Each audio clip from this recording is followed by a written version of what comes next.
जय श्री राम। स्वधर्मम निधनम श्रेय परधर्मो भयावह। अहो भाग्य। 6 दिसंबर 1992 रविवार का मंगलप्रद दिवस था जब मैं श्री राम जन्मभूमि आंदोलन में कूद पड़ा और आक्रांताओं द्वारा जो राम जन्मभूमि मंदिर को ध्वस्त किया गया था, नष्ट किया था और उसके ऊपर कलंकित चिन्ह था, वो चिन्ह मिटा दिया गया। यह मैंने अपने आँखों से देखा।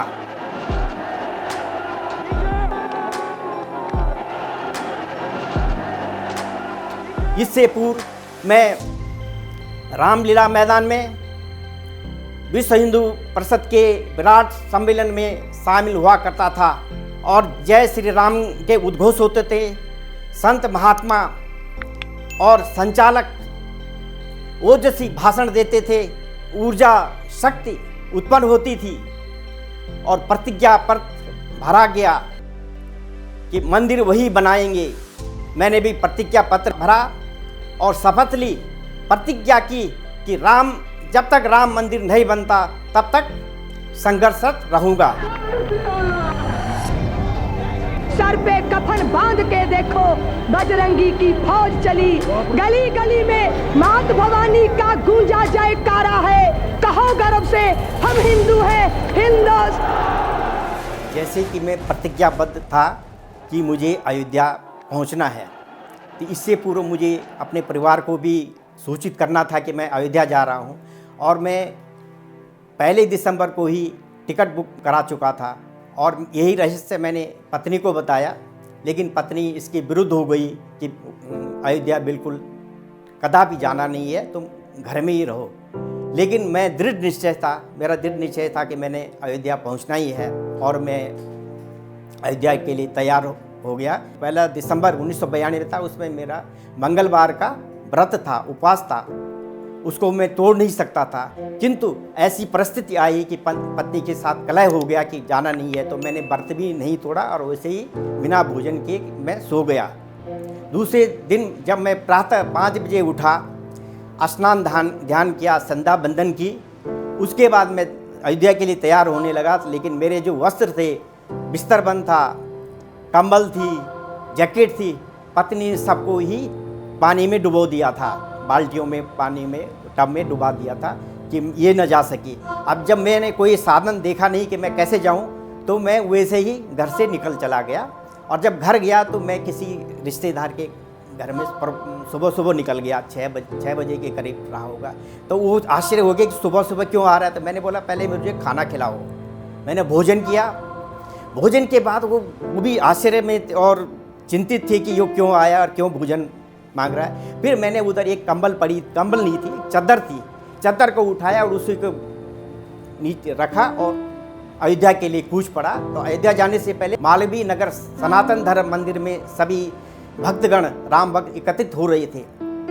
मैं भी उसमें एकत्रित हो गया और वहाँ प्रतीक्षा करने लगा। अक्षत तिलक हुआ, उसे श्रृंगारित किया, सुसज्जित हुए और अयोध्या के लिए जो ट्रेन हमारी नई दिल्ली रेलवे स्टेशन चलती थी उसमें मैं बैठ गया और अयोध्या के लिए रवाना हो गया। जाते समय में शांत प्रिय था, कोई शोरगुल नहीं था, कोई कुछ नहीं था, सब जय श्री राम के नारे लग रहे थे और शांति प्रिय होकर के अयोध्या पहुँचे। जब अयोध्या स्टेशन पर पहुँचा तो मैंने सबसे पहले तो अयोध्या नगरी को दंडवत प्रणाम किया कि मेरा सौभाग्य है, मेरा अहोभाग्य है कि मैं यहाँ राम जन्मभूमि में एक गिलहरी के जैसे अपना योगदान दे रहा हूँ। दिन प्रतिदिन लोग उधर इकट्ठा होने लगे। लोग इतने इकट्ठा हो गए कि रहने के लिए भी स्थान की कमी होने लगी। कमी तो नहीं थी, लेकिन हृदय में तो अंतःकरण में तो भगवान श्री राम बैठे थे, इसलिए कोई चिंता नहीं थी। फिर उसके बाद जब हम मिलन स्थान जो मैदान था, ग्राउंड था, उसमें जाते थे, उसमें सब इकट्ठित मार्च करते हुए जाते थे, क्विक मार्च करते हुए सभी टोलियाँ पहुँचती थी। तो इतनी टोलियाँ जब एकत्रित होती तो वहाँ बैठते थे और अनुशासन, बिल्कुल अनुशासन था। अगर किसी ने बैठने को बैठा तो बैठेंगे, खड़ा होने को बोला तो खड़े होंगे। कोई भी अनुशासन का उल्लंघन किसी ने नहीं किया। तो सब उधर बैठे और जय श्री राम के नारे लगे। फिर संत महात्मा और संचालक जो है भाषण देने लगे। ग्राउंड में जो भाषण हो रहे थे उसमें हमारे संत महात्मा ने ये निर्धारित कर दिया था, ये घोषणा कर दी थी कि 6 दिसंबर को कार सेवा प्रारंभ होगी। तदनुसार दिनांक 6 दिसंबर 1992 के मध्याह्न 12:15 पर शुभ मुहूर्त में प्रारंभ करने की घोषणा करता है। जय श्री राम, जय श्री राम। और सभी बालू लेकर सरयू नदी से बालू लेकर के इकट्ठा करके यहाँ जमा कर रत्ती भर लाना, इतना ज़्यादा नहीं बोला था। उसका निर्माण तो कारीगर करेंगे, आप लोग नहीं करेंगे। फिर 5 तारीख को मैं जब ये बालू लेकर के आया तो जब उधर पहुँचे तो मार्च पास होते हुए पहुँचते धीरे धीरे हम पहुँचे, मिलन स्थान पर पहुँचे, जो ग्राउंड था, मैदान था। जब उसमें बैठे, अनुशासित रूप से बैठे, तो 11:20 के लगभग साध्वी उमा भारती का भाषण चल रहा था। ओजस्वी भाषण था, सब भाषण सुन रहे थे कि इसी बीच में सभी लोग खड़े हो करके गुंबद की ओर देखने लगे। सबको आश्चर्य होगा कि क्या कि गुंबद में कार सेवक चढ़े हुए थे, रस्से लगे हुए थे, और मैंने भी नहीं देखा कि कैसे गए, कब गए। जब उनको देखा तो आश्चर्य हो गया और उछलने लगे। तब तो थोड़ा बहुत नियम का उल्लंघन हुआ, उठ गए हम। और फिर सब ने ये कहा कि जो है शांति रखो, शांति रखो। शांति की घोषणा उन्होंने अवश्य की, महात्माओं ने और संचालकों ने। कम से कम आधा घंटा या पौन घंटे तक कार सेवक गुंबद में चढ़े रहे, उन्होंने कुछ नहीं किया। उसके बाद हम लोगों ने इधर उधर जो रास्ते पेड़ थे, उनके टहनियाँ थे, वो सब और को भी अवरुद्ध कर दिया, मार्ग को चारों तरफ से अवरुद्ध किया कि कोई इधर नहीं आए। इतने में गोलियां भी चलने लगी। अब इधर गोल नहीं चल रही है, मैं भी उधर खड़ा हूँ। तो हमने कहा जो मरेंगे तो मर जाएंगे, बलिदान दे देंगे, लेकिन हम इधर से अड़िग रहेंगे और आगे बढ़ेंगे, अग्रसर रहेंगे। आधा घंटा पौन घंटे के बाद गुंबदों को तोड़ना प्रारंभ हो गया। वो तोड़ने लगे कार से उठते। मैंने भी प्रयत्न किया कि मैं भी पहुंचा, लेकिन मेरा दुर्भाग्य था कि उधर जा नहीं सके। इतनी भीड़ थी, इतनी बहुत संख्या में लोग थे कि उधर अपने आप ही एक दूसरे से पिचकने लगे। तो इससे मैंने निर्णय लिया कि मैं एक आश्रम था, आश्रम की छत में जाकर के सभी दृष्टांत को देखता रहा। 2 गुंबद, अगल बगल के दो गुंबद क्षीण हो गए, कमजोर पड़ गए और नीचे धड़ाम से नीचे गिर पड़े। उसके बाद जय श्री राम के नारे लगने लगे। और जब देखा कि जो दुकानदार हैं, दुकानदारों ने अपने मिष्ठान और जो भी उनके पास प्रसाद था सब बांटने लगे और बरसात करे। और संयोग से हजारों में बानरों की संख्या उधर पहुंची और बानर भी नाचने लगे। मैं देख रहा कि ये दृश्य क्या, ये कोई हनुमान जी की शक्ति है, भगवान राम की शक्ति है कि बानर कहाँ से आ गए अचानक ही। तो बानर उछल कूदने के लगे और वो भी प्रसाद लेने लगे। तो ये हमें निश्चिंत हो गया कि हमारे साथ, ये मैं अकेला नहीं हूँ, मेरे साथ भगवान श्री राम की शक्ति है। हनुमान जी सर पर ध्वजा लेके खड़े हुए हैं। अब देखा कि बीच का जो गुंबद था, बीच का गुंबद यथावत स्थिति में ही रहा, वो किसी से डैमेज नहीं हो सका, इतना मजबूत था। और उसमें जो है एक वृत्ता बहुत बड़ी भगवा ध्वज, बड़े आकार की भगवा ध्वज लहरा रही थी, फहरा रही थी। तो उसमें मैं खुश था कि हमारा जो पवित्र भगवा ध्वज है वो अभी तक स्थिर है, वो नीचे नहीं गिरा। फिर उसमें उन्होंने जो कार सेवकों ने मध्यस्थ जो गुंबद था उसको तोड़ने लगे।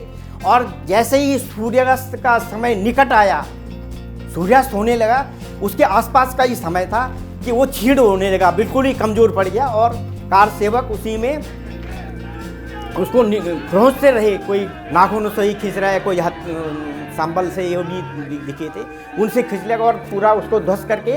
तो जैसे ही सूर्य अस्त हुआ, मेरे अनुमान के अनुसार, वैसे तो समय क्या रहा ये मुझे पता नहीं, लेकिन मेरा अनुमान था कि सूर्य अस्त हो रहा था। सूर्य अस्त के साथ साथ जो बड़ा मजबूत गुंबद था बीच का, जिसमें भगवा ध्वज ला रहे थे, वो भी धड़ाम से नीचे गिरा। लेकिन जो भगवा ध्वज थी, जिसको मैं ही नहीं सभी अपना गुरु मानते हैं, वो भी धड़ाम से नीचे गिरी। लेकिन वो यथास्थित अपनी स्थिति पर रही, खड़ी रही, नीचे नहीं गिरी।